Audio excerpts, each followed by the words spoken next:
히틀러의 선전장관 요제프 게벨스는 이렇게 말했습니다. 민주주의의 최대 아이러니는 민주주의를 파괴하려는 치명적인 적들에게 민주주의가 바로 그 수단을 제공한다는 점이다. 그리고 실제 역사는 이걸 증명했습니다. 독재는 결코 독재라는 이름으로 오지 않습니다.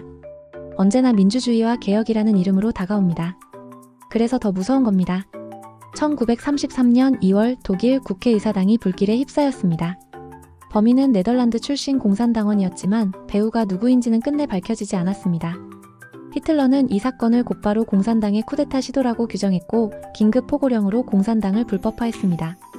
반대 언론도 폐쇄됐습니다. 이것이 바로 히틀러가 민주주의를 해체하는 데 이용한 트리거였습니다. 그리고 불과 몇 주 뒤 히틀러는 수권법을 밀어붙입니다. 이 법은 내각이 국회에 동의 없이 대통령 승인도 없이 심지어 헌법을 위반하는 법도 만들 수 있도록 했습니다. 처음엔 4년 한시법이었지만 연장되며 사실상 무기한 독재의 근거가 됐습니다. 겉으로는 합법 절차였지만 민주주의의 본질을 파괴한 법이었습니다. 오늘날 한국은 과정은 다르지만 긴장감은 닮아 있습니다.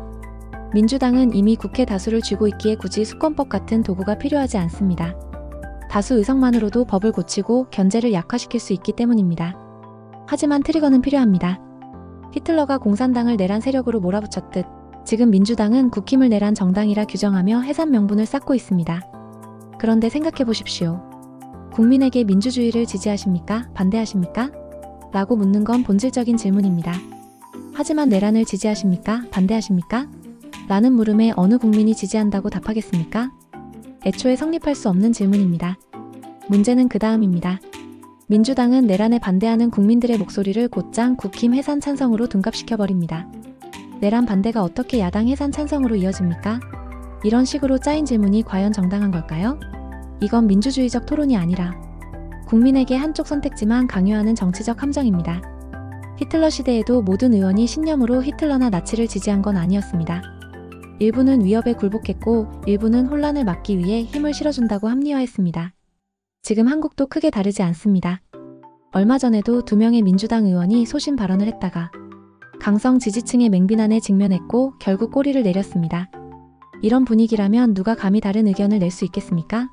정당 내부에서 자정작용이 일어나야 하지만 지금 민주당은 오히려 다른 목소리를 배신으로 몰고 있습니다. 정당은 다양한 의견이 공존할 때 건강합니다. 그런데 지금 민주당은 한쪽으로 쏠린 채 구심점을 잃어가고 있습니다. 이런 정당은 민주주의의 보호자가 아니라 민주주의를 위협하는 존재로 변해갑니다.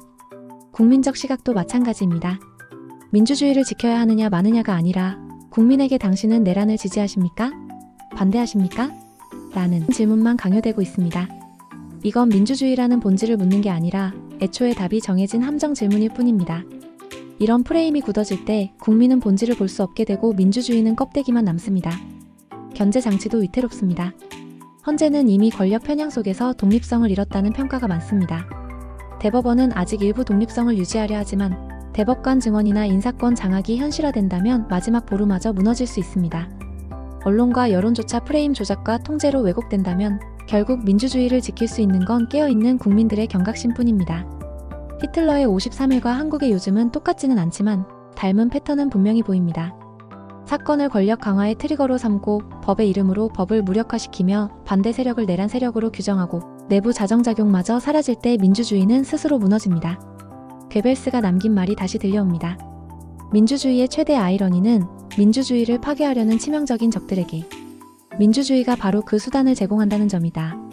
민주주의는 제도와 헌법으로만 지켜지지 않습니다.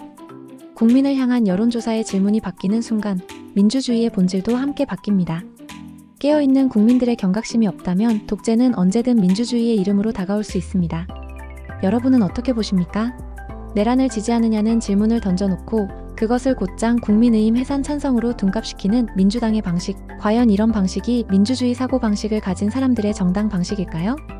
저는 전문가는 아니지만 상식을 깊이 있게 생각하고 싶은 사람입니다. 그리고 함께 생각해볼 만한 주제가 있다면 언제든 제안해주세요. 함께 고민해보겠습니다.